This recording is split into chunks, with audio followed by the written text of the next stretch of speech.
Bonjour.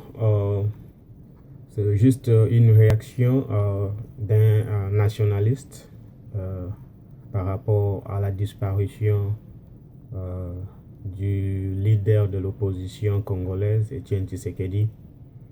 Et je sais que certaines personnes veulent savoir qui est Tshisekedi.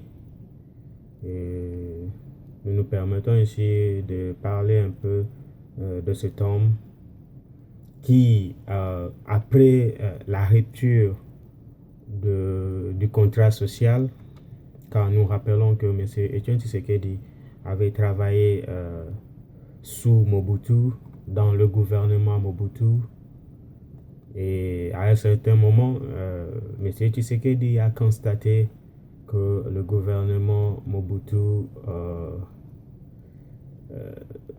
avait rompu avec la bonne gouvernance, qu'on tendait vers la personnification du pouvoir, que le Congolais était abandonné, délaissé. C'est ainsi que M. Tshisekedi décida de défendre cette population qui a été abandonnée au profit des intérêts d'un groupe. Et M. Tshisekedi, dans sa défense, avec des slogans comme le peuple d'abord, était devenu comme un refuge pour les Congolais au fait.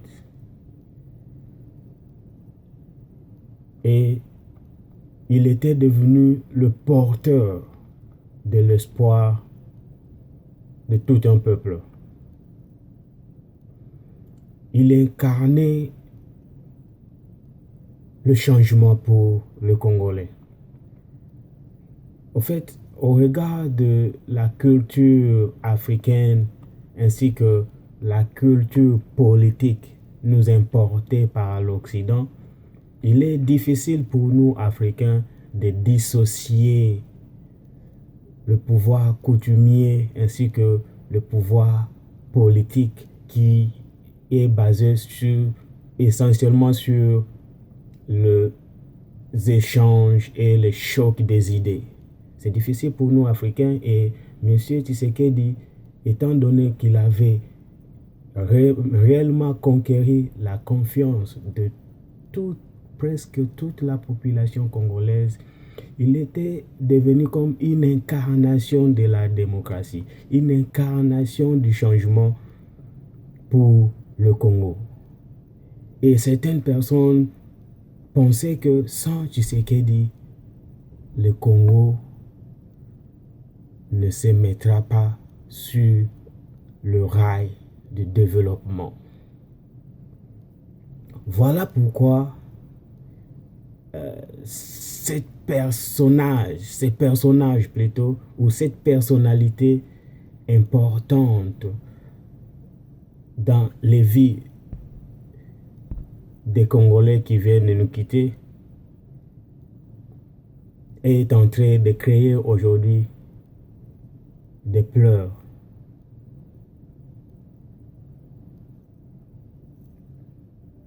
Mais M. Tshisekedi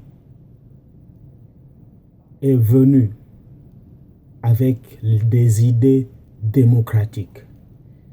Il prônait les principes, la démocratie basée sur les principes tels que la bonne gouvernance et l'état de droit.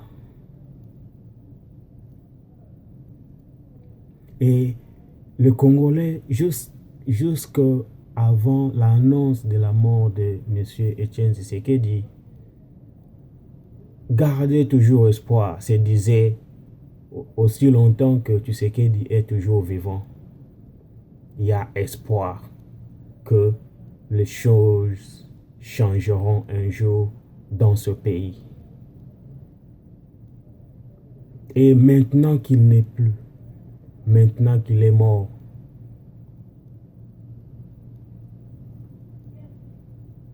quel sentiment anime les Congolais? en ce moment. Les Congolais que nous sommes, qui avons placé notre confiance, notre espoir en la personne de M.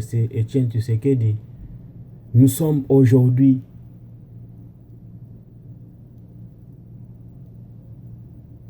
dans la tristesse, dans la désolation.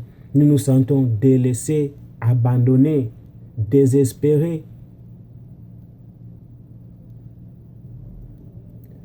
Il y a des sentiments d'incertitude qui nous animent. Et à côté de ces sentiments d'incertitude, il y a aussi des sentiments de révolution, de rage. Et en tant que Congolais, je suis en train de ressentir ces sentiments en moi-même, les sentiments de rage, de révolution, pour mener au bout la lutte de ce grand homme.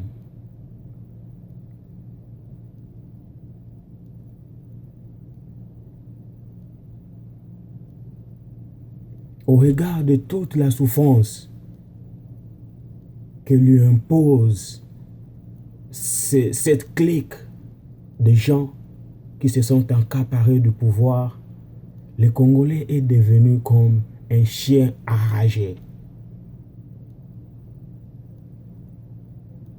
Et seule la personne qui le maîtrisait, c'est ou c'était M. Etienne Tshisekedi. Et maintenant qu'il n'est plus, what is coming next is not good. What is coming next is not good. Et chers analystes politiques, please,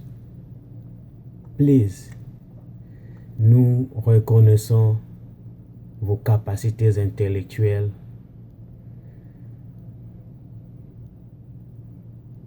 vos connaissances en matière politique. Mais s'il vous plaît, laissez-nous d'abord pleurer notre papa. Chers frères et sœurs congolais, pleurons Yachichi dignement. La victoire toujours est de notre côté. Et bientôt, avec cette disparition d'Etienne Tshisekedi, nous, le peuple, maintenant nous allons démontrer de quoi nous sommes capables.